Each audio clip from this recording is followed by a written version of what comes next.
अमेरिकी राष्ट्रपति Donald Trump Saudi अरब के दौरे पर पहुंचे थे, उसके बाद कतर, उसके बाद यूएई, इन सब देशों में वो फिलहाल यात्रा करते हुए जाएंगे। मेन मकसद मैं आपको बता दूं, मेन मकसद है पैसा खींचकर अमेरिका लेकर जाना। लगभग $1 ट्रिलियन का लक्ष्य बनाकर आए हैं। $600 बिलियन सऊदी अरब से अकेले ये वसूल चुके हैं। 2017 में जब राष्ट्रपति बने थे तो पहला जो दौरा किया था वो सऊदी अरब का ही किया था। $450 बिलियन की तब डील की थी और इस बार $1 ट्रिलियन की डील करने के लिए आए थे, लेकिन $600 बिलियन में निपटा दिया गया मोहम्मद बिन सलमान के द्वारा। ये सारी कहानी मैं आपको बताऊंगा क्यों डील की है, हथियारों की डील सऊदी ने क्यों किया। सऊदी को किसी के साथ लड़ना नहीं है, सम्मान भी दिया गया। ये तस्वीरें उस वक्त की हैं। भारत पाकिस्तान के बीच टेंशन भी चल रही थी। 7 तारीख को ऑपरेशन सिंदूर हुआ और यानी कि 13 तारीख को मिडिल ईस्ट के दौरे पर डोनाल्ड ट्रंप को आना था। इस बीच में डोनाल्ड ट्रंप नहीं चाहते थे कि भारत पाकिस्तान का लड़ाई चलती रहे, मीडिया उसे कवर करे। 140 करोड़ की जनसंख्या वाला देश अपने देश में चल रही लड़ाई को देखे, ना कि डोनाल्ड ट्रंप को देख पाए। इसीलिए ऐसा कहा जा रहा है, ऐसा दावा किया जा रहा है कि इसीलिए डोनाल्ड ट्रंप ने इस सीज फायर जो भारत और पाकिस्तान के बीच 10 तारीख को शाम को हुआ, जिसकी ट्वीट कर इन्होंने जानकारी भी भारत से पहले दे दी थी, वो इसलिए करवाया गया। देखिए, ये जो आदमी है ना, इसे सबसे पहले सुर्खियां चाहिए। पत्रकार रहे हुए हैं, इसीलिए जब मतलब ये चाहते हैं कि दुनिया का हर अखबार, हर चैनल, हर साइट डोनाल्ड ट्रंप को कवर करे, तो ये इंसान जानता है कि सुर्खियों में कैसे बने रहना, और इसीलिए ऐसा कहा गया कि भारत पाकिस्तान का जो सीज फायर करवाया गया, इसीलिए डोनाल्ड ट्रंप ने जल्दी की कि सब कुछ अगर हर कोई कवर करे तो वो किसे कवर करे, डोनाल्ड ट्रंप को कवर करे, ना कि भारत पाकिस्तान की लड़ाई को कवर करे। अब मैं आपको बता दूं कि पाकिस्तान की जीडीपी भी मतलब इतनी इसके आसपास ही है, $600 बिलियन के, जिस और इससे ज्यादा की डील डोनाल्ड ट्रंप ने कर ली है सऊदी में आकर। आईएमएफ से जो पाकिस्तान को लोन दिलवाया गया वो भी इसीलिए दिलवाया गया जिससे कि दोनों देश शांत हो सके, और इसमें भी जो मेन भूमिका है वो अमेरिका की ही है।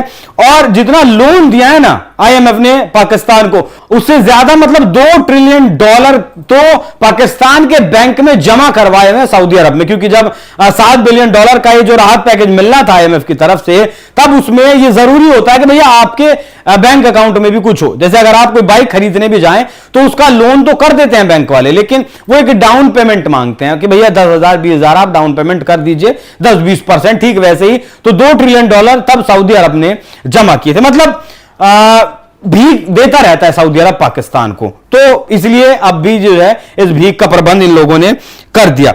अब जो ये डील है $600 बिलियन, मतलब 2025 में अब हैं हम, और 2030 तक $600 बिलियन के हथियार देगा अमेरिका पाकिस्तान को, अलग अलग टेक्नोलॉजी के देगा। लेकिन सऊदी अरब को तो किसी के साथ जंग लड़नी नहीं है, लेकिन फिर इतना हथियारों का वो करता क्या है। देखिए, जब इराक था तब इराक के साथ सऊदी अरब का कन्फ्लिक्ट चलता रहता था। अब हालांकि फिलहाल ईरान है, ईरान एक सिया बहुल देश है, सियाओं का प्रतिनिधित्व करता है, बाकी सुन्नियों का प्रतिनिधित्व सऊदी अरब करता है, मोहम्मद बिन सलमान करते हैं। इसी को लेकर थोड़े से उलझे हुए दोनों रहते हैं। हालांकि ईरान भी कभी अमेरिका का दोस्त हुआ करता था, लेकिन जैसे ही उसने अपने यहां न्यूक्लियर बनाने की कोशिश की, न्यूक्लियर प्रोग्राम चलाया, तब अमेरिका ने बहुत सारे सैंक्शन उसके ऊपर लगाए, बहुत सारे दबाव बनाने की कोशिश की, जिससे कि ईरान ना बना पाए। हालांकि कुछ रिपोर्ट्स दावा करती हैं कि ईरान ने न्यूक्लियर बना लिया है और कुछ रिपोर्ट्स दावा करती हैं कि नहीं बनाए। लेकिन असल जो वजह है वो असल वजह यह है कि अमेरिका को बहुत ज्यादा लाभ भारत और पाकिस्तान दोनों में से किसी के साथ नहीं है, क्योंकि जो ज्यादातर हथियार चाइना पाकिस्तान को बेचता है और भारत अमेरिका से भी कुछ हथियार लेता है, लेकिन बड़ा स्टेक अपना रशिया से लेता है या फिर फ्रांस से लेता है। तो इसलिए भी इस युद्ध में बहुत ज्यादा दिलचस्पी इन लोगों ने नहीं दिखाई। हालांकि अगर बात करें इजराइल और हमास के युद्ध की तो लंबे वक्त तक चला, यूक्रेन और रूस के युद्ध की बात करें तो लंबे वक्त तक चला, क्योंकि यहां इन देशों के हथियार बिक रहे थे। अब अमेरिका के हथियार भारत और पाकिस्तान में तो किसी के यहां साथ बिकेंगे नहीं, तो फिर इन्हें युद्ध चलाकर फायदा, युद्ध लंबा खींचने का फायदा क्या था, इस बात को भी जो है वो देखा गया। हालांकि जो जो बाइडेन हुआ करते थे वो मोहम्मद बिन सलमान के मतलब खिलाफ रहा करते थे, और यहां डोनाल्ड ट्रंप ने आकर भी जो बाइडेन को खूब कोसा है। कतर के हालात भी खराब हैं, कतर भी वो जाएंगे सऊदी अरब से जाने के बाद। इतना फंडिंग क्यों किया वो भी मैं आपको बाद में बताऊंगा। कतर ने 30,500 करोड़ रुपए का एक प्लेन तैयार करवाया है मतलब कहें कि बहुत लग्जरी एक प्लेन तैयार करवाया जो गिफ्ट के तौर पर दिया जा रहा है डोनाल्ड ट्रंप को।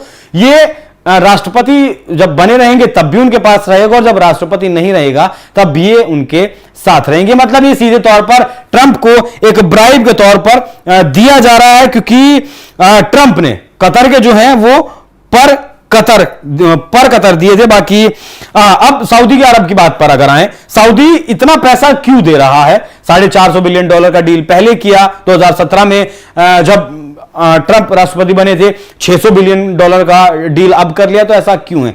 देखिए, जिस तरीके से दुबई बहुत ज्यादा विकसित है, दुबई में बहुत ज्यादा कॉरपोरेट्स हैं, दुबई में ज्यादातर लोग जाकर व्यापार करना चाहते हैं, इसी तरीके से सऊदी अरब में भी मोहम्मद बिन सलमान चाहते हैं कि सऊदी अरब में भी उसी तरीके से लोग आए, व्यापार करें और यहां इस चीज को और ज्यादा डेवलप किया जाए।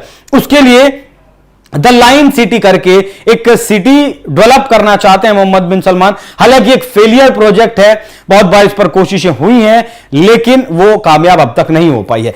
लेकिन अगर अमेरिका के पास जो टेक्नोलॉजी है, जिस तरीके से बड़े बड़े बिजनेसमैन हैं वो एलन मस्क हो, सैम ऑल्टमैन जैसे लोग हैं, वो भी ट्रंप के साथ पहुंचे हैं और वो भी लगातार डील कर रहे हैं और ट्रंप उन्हें मिलवा भी रहे हैं कि ये है, ये है, तो ये सारा इकट्ठा करके ला रहे हैं। अब लालच जो सऊदी अरब का है वो ये है कि अमेरिका अपनी टेक्नोलॉजी का इस्तेमाल करे कहां?